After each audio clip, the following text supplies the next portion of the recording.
Thanks a lot, first of all, to the CPR. Thanks a lot to Natalie and everyone, the standing group on the European Union.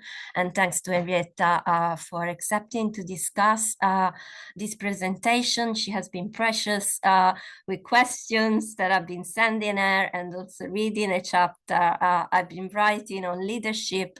As I've been reading with pleasure, I had two books, one on leadership in the Commission and the more recent one on women and leadership in the European Union. So this project is looking at a suggestion I'm making, and I'm glad that it is happening in one of the main textbooks published by Oxford University Press with an additional chapter on women and the European Union, on telling about the history of European integration in a more equal and fair representation of what the early years were. And as Natalie knows, I don't like to say founding mothers, and I am mainly talking about women who were in the Common Assembly in my research at the moment, from 1952 and 1969. But actually, there were 30 women who sat in the European Parliament in these years. They've been appointed as rapporteur, despite the parliament was not a political parliament. Still, they had meetings with the high authority, in particular, in some cases, looking at the Committee for Agriculture. These were changing times and developments time, where some of these women was one of the main voices in the committee, evaluating, suggesting, giving opinions to Sicko Mansholt as the father of the Common Agricultural Policy. So why are we not talking about these women? This is my argument, and I don't want to make these women important. I don't want to give them a representation that is not their own, but just to give them what is due to them, because they've been particularly important according to some dimension and looking at some particular policy or some particular events. So how do I come to this research? I come from this research from a paper that I worked on with Roberta Guerrina and Fanny Serradatilos, my colleague now here at Savri, where we were looking at the Brexit referendum in the UK and whether the women had been represented during the campaign. And I lived the campaign and the referendum as EU citizen in the UK. And I've been working, and I work on Euroscepticism and attitudes towards the European Union. But living as a European citizen in the UK those days was not the most pleasant experience. So I was invited in 2022 for a workshop in Brussels, and I sent an email to the European Parliament Research Service, because I quite like to stay in the library and writing when I'm there and stay away from my students for a while. And they actually invited me and told me that they had just published a digital archive with all these documents. And it was interesting because at this time I was reading the Routledge Handbook of Gender and EU Politics. And I quite liked the first chapter of this book that actually talk about the absence of these women. And the absence of women and more women in European studies had already been the focus, for instance, of the UASIS Research Network with Roberta Guerrina and other colleagues, where they were looking at how international relations in particular have marginalized women's voices. And then by looking at the textbook I use when I teach the European Union, I look at the chapters, and actually you find the founding fathers that appear at pages 13 and 14 of the most recent edition, but there is not much, and there is no women that make the book, or they make any chapter. And in general, in the first chapter of the Outreach Handbook, as Gabriel Ebels and Adam McRae say and write, women had been written out, and women have been written out for a long time.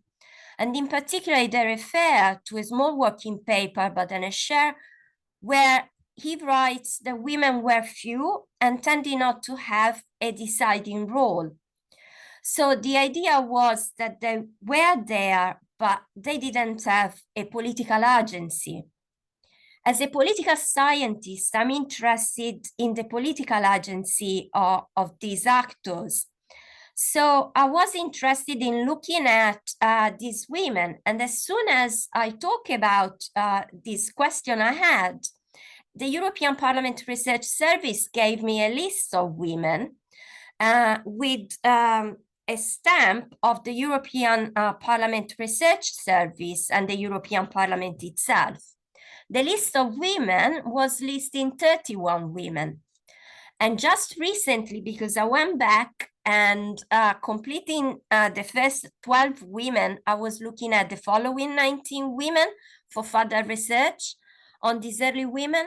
And actually, I found that in the list that I was given, there is a man. So even the European Parliament and the archive of the European Parliament doesn't have the correct names and don't have the correct number of women who were sitting at the time in the European Assembly. And it's interesting also in the documents they have and I have accessed in our copy. Sometimes Margaretha Klomper from the Netherlands, the first woman who sat in the Assembly from September 1952, is sometimes indicated as M. Klomper, but they were generally indicated by surname. And in the papers in general, she's generally introduced as Mademoiselle Klomper. But in some of the documents, she is listed as M. Klomper, as if she is Monsieur Klomper instead of Mademoiselle Klomper, which is a mistake in the amount of the 78 first MEPs. She had to be Mademoiselle Klomper and not Monsieur Klomper. And similarly, when I first tried to access where she was sitting in the assembly to see where she was in the first assembly, I couldn't find her because I was looking at the K as listed as Klomper. And instead, there is a mistake sometimes also in the way they write the name, because she's listed as Lomper in the image that you have of the sitting of the first parliament.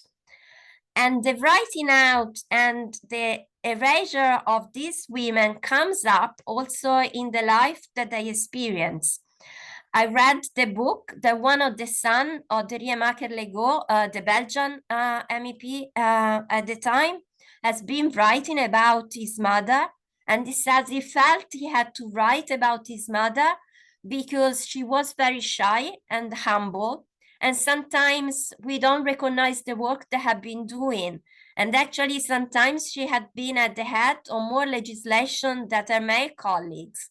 And in the European Parliament of the time, she had been working for the rights of example, of the Italians working in the mines in Belgium at the time, to give them a national health service, to give them a place where they could live, and to give them their own rights that they deserved and they didn't have at the time.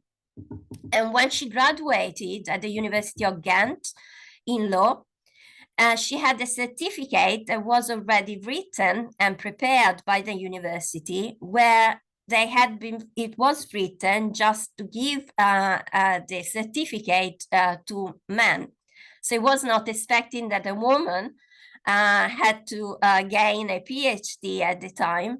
So she had to change it and to write it with her own pen to change that she had successfully defended her PhD. So for my research, and this is a picture, I generally have the pictures from the Multimedia Center at the European Parliament. In some cases, just yesterday, I received from the archive of FES from Bonn 84 pages of pictures of Kay Strobel. That is fantastic. And something that is typical of Kay Strobel is that she's always smiling and always very positive. Also, when she meets with her local community, here is with Willy Brandt having a beer. And something that is great of these years is that I can read their voices, and it's nice to see their pictures as well. And something that we find, and other colleagues, for instance, at the University of Luxembourg, looking at the women in international relations in Luxembourg, have found in the early years, these women tended to dress in black or in gray.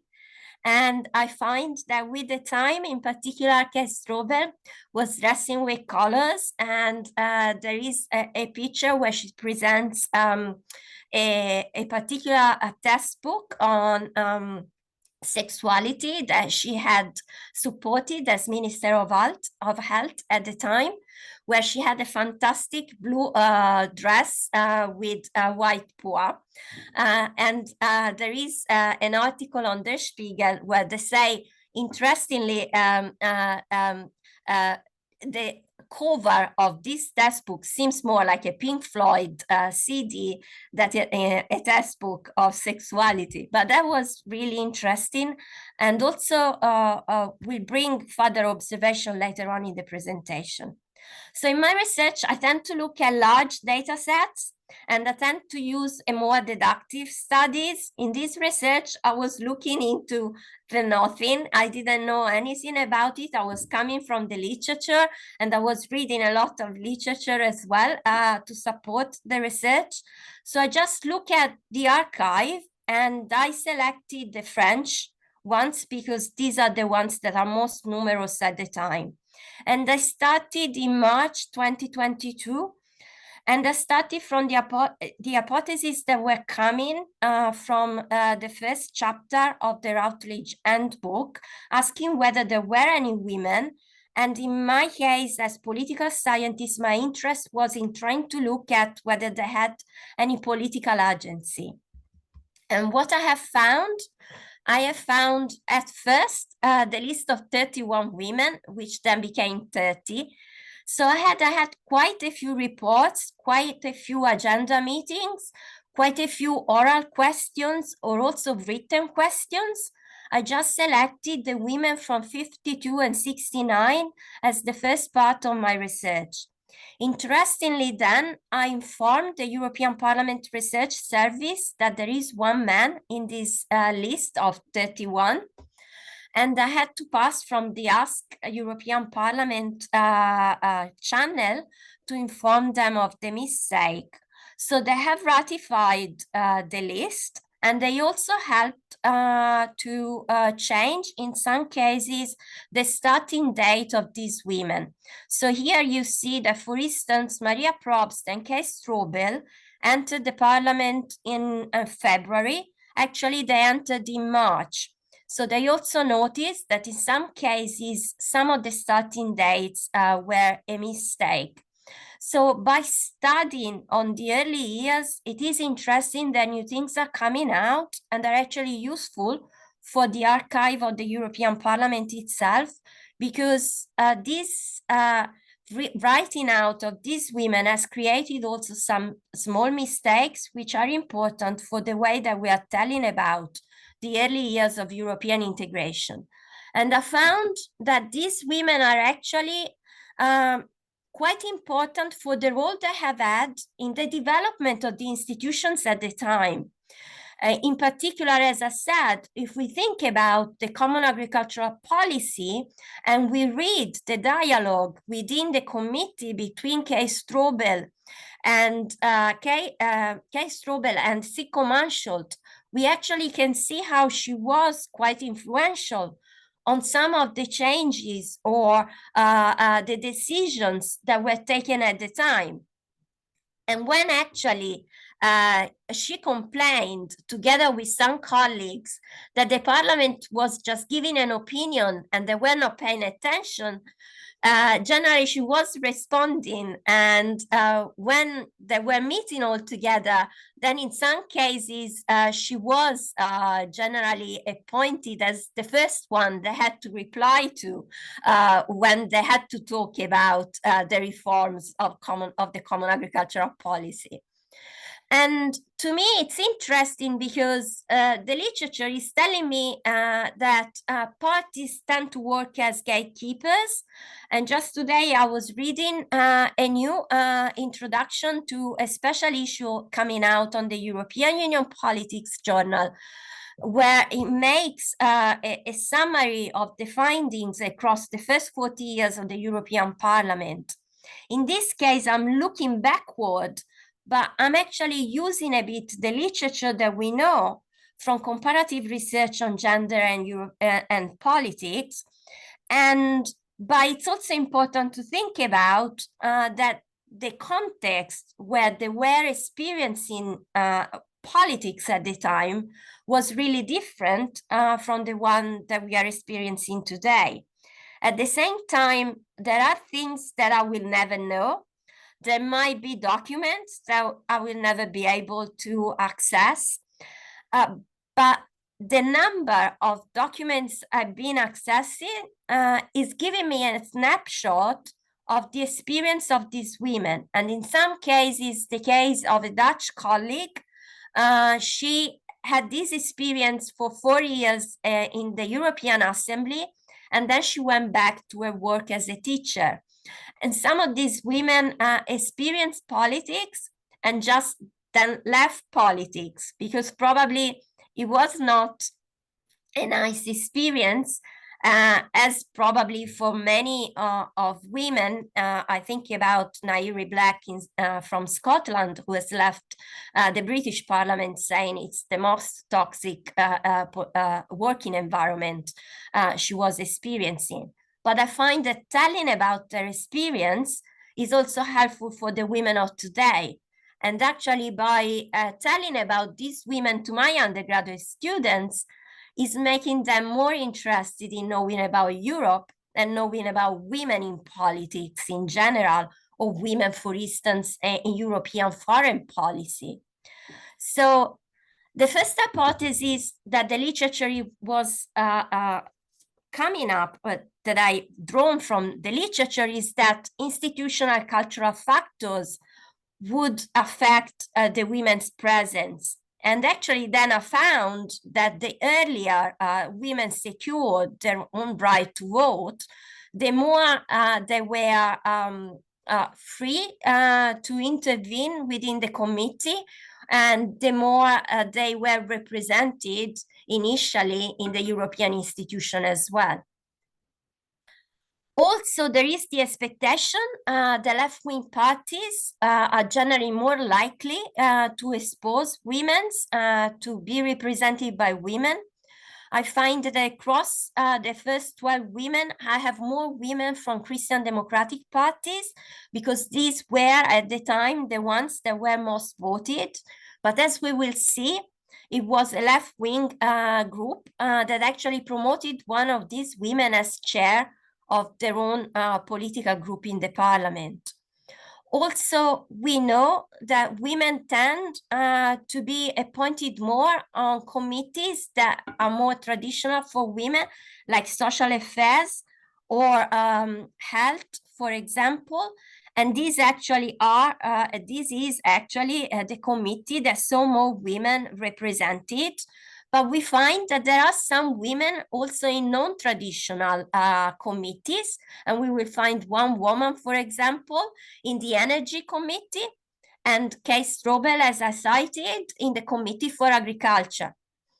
And in general, I find that there is a sort of cleavage as well, but that in particular, the European career could in a way magnify or further enhance their own national career. And generally, the literature is also telling us that there are some particular cultural factors they generally tend to promote more women. So we find generally Christian, or where there is a Catholic majority country, tend to have more women in politics. I also find that these women tended to have a person in the family that was in politics, or in the case of Kay Strobel, for example, she was really supported by her husband, but she was also supported by the leadership of her political party, the SPD, and Willy Brandt at the time. So having a type of political environment and having the family or family ties seem to be really important, and were really important. At least 60% of the first 12 women had the husband or the father or someone in the family in politics. So as I said, the first time I accessed the digital archive, it was just for 3 days, and then I went back thanks to some small grant supported through my university, through the ESRC and the Arts and Humanities research councils.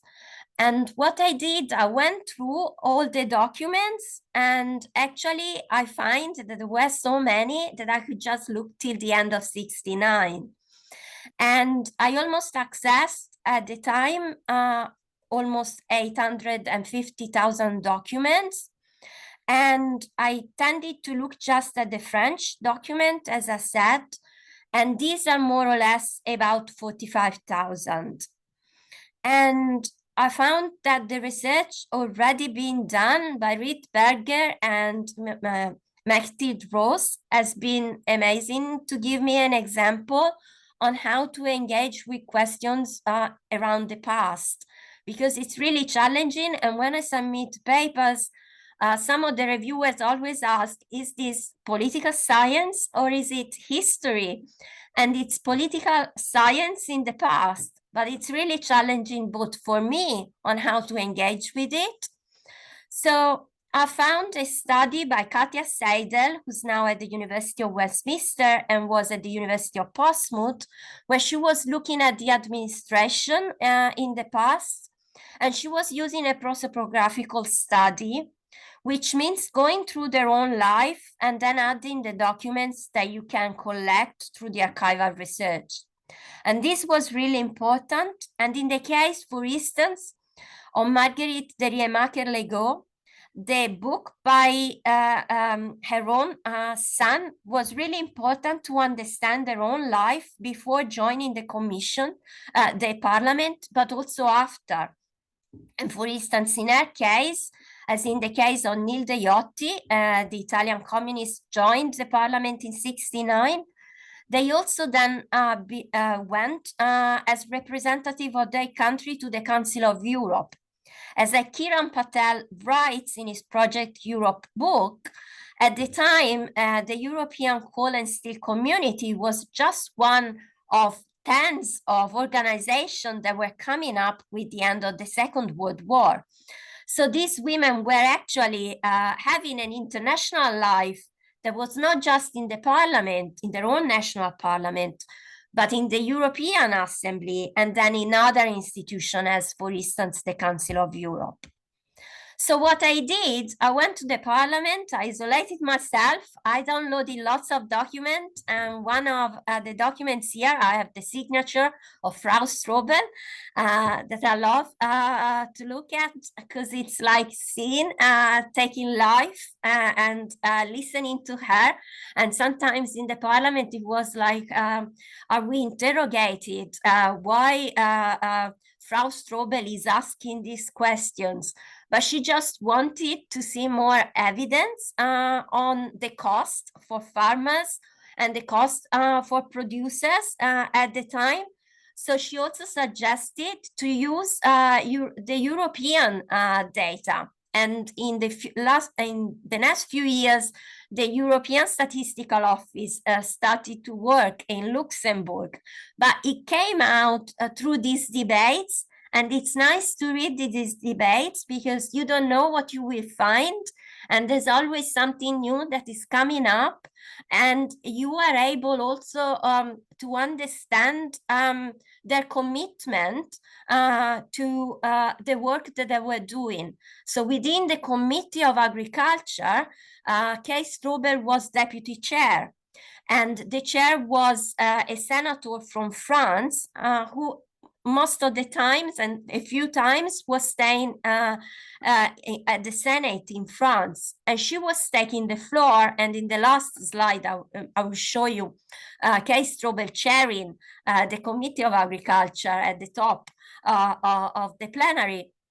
And it's interesting to see her chairing the committee, and also then referring to Sigko Mansholt, and in trying to have a more transparent European Union economic European economic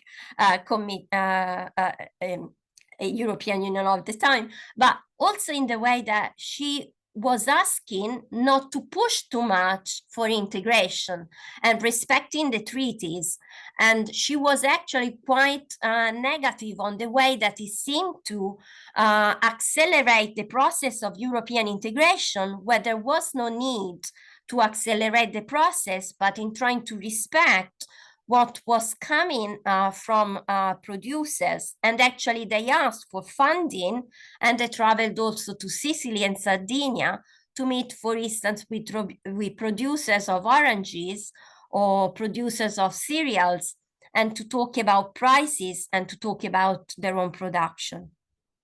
So this is the belonging to the different committees. And as I said, no news on the fact that mainly women were associated with the Social Affairs Committee. But I find interesting that one of the Italian from the Christian Democrat group, but as an independent in the Assembly, was appointed in the Energy Committee. And Maria Probst from the CSU, the CDU from Bavaria, was appointed in the Political Affairs Committee.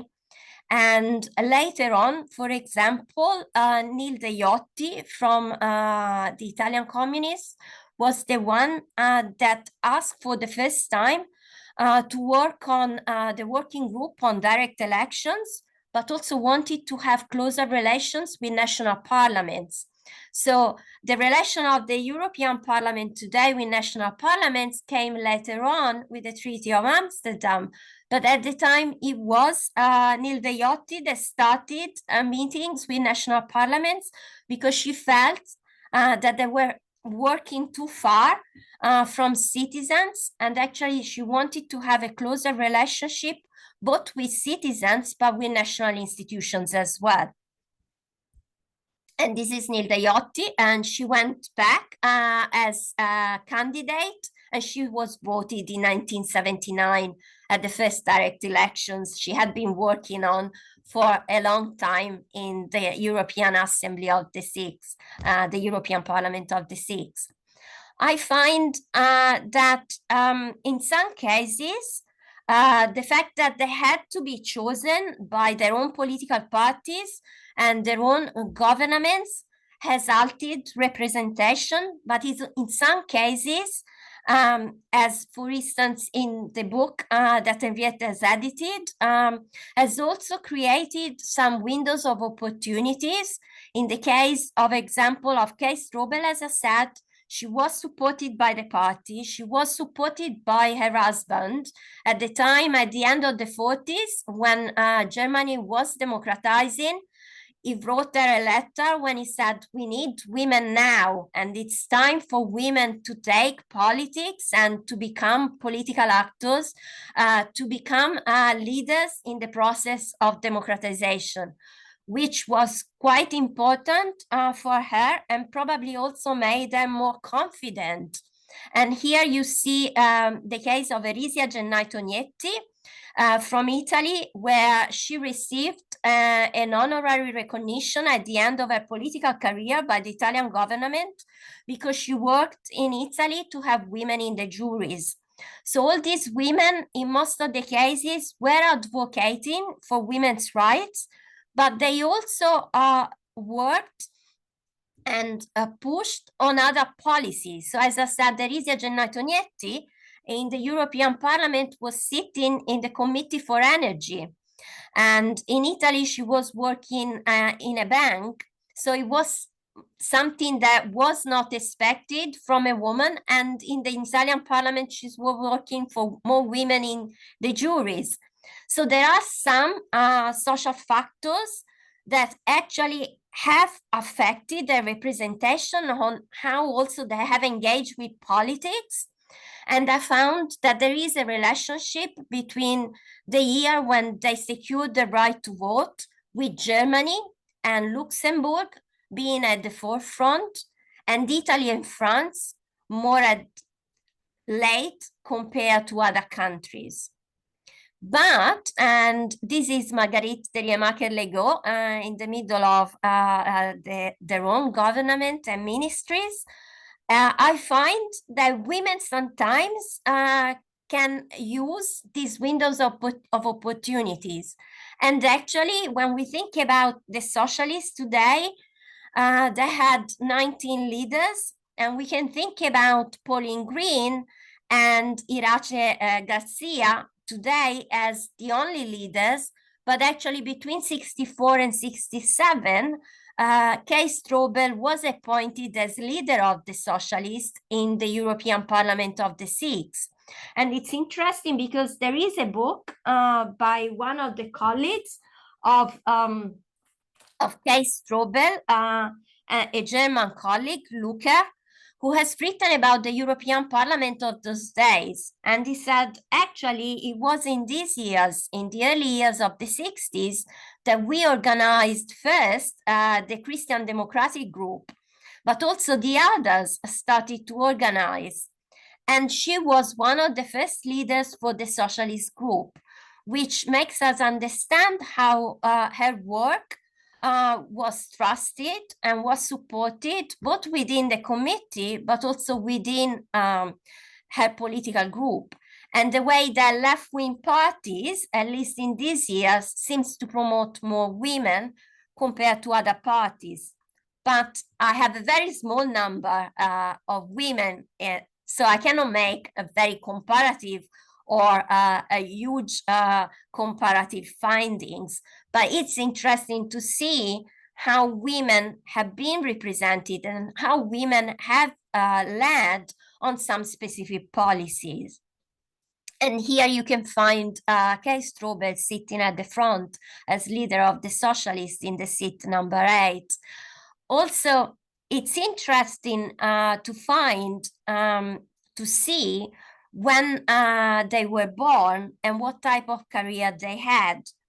And what it seems from the first 12 women is that more or less they all, almost all of them, engage on women's rights and an advocacy type of career, also because they were asked in that European Parliament to represent or to become rapporteur, for instance, on same pay across gender at the time.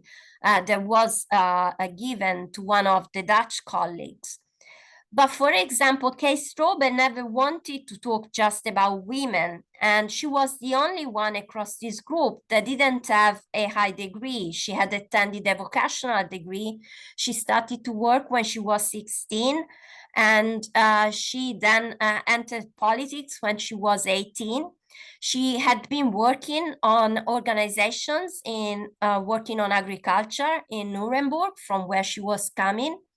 And she wanted to work with people coming from lower socioeconomic groups to become a voice in politics. And it's interesting because I read on in Der Spiegel on a profile of Kay Strobel how some ministers that took her ministry later on, like in 2004, were invited for a mock interview before in her house before going for the general interview within the party. And they all remember her as a very tough person, but very fair as well. And actually then she was given the honorary citizenship, the first woman the honorary citizenship of her own hometown in Nuremberg. So she's well remembered within the SPD, and she's well remembered also by more recent ministers, because they had all to pass from her house before taking different position within the party. So to close on this, because I think it's about time, we know that these women existed, and even though the European Parliament at the time was not political, if we read Mechthild Roos, if we read Rittberger, we find that a small parliament of the time was often pushing above its weight. And we can see it how it was pushing in the debates between Strobel and Sigko-Mansholt.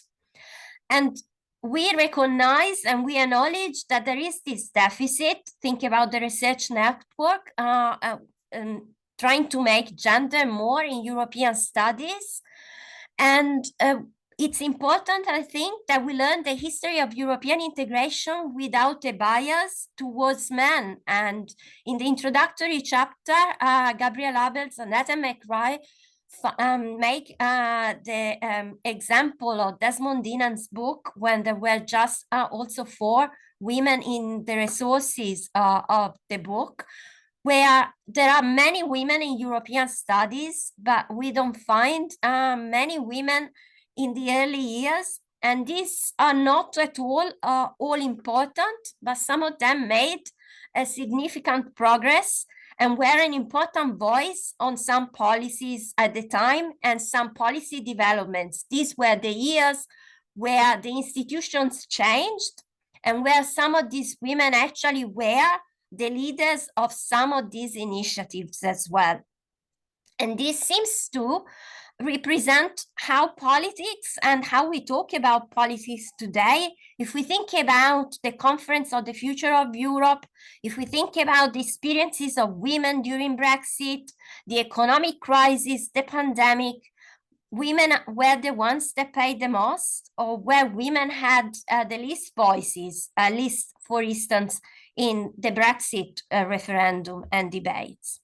So I leave you with Kay Strobel leading the room and probably saying something not very positive about Sigko-Mansholt CAP, and with 2 quotations from Kay Strobel, that she says that politics is too serious to be left solely to men. And thanks a lot for the attention.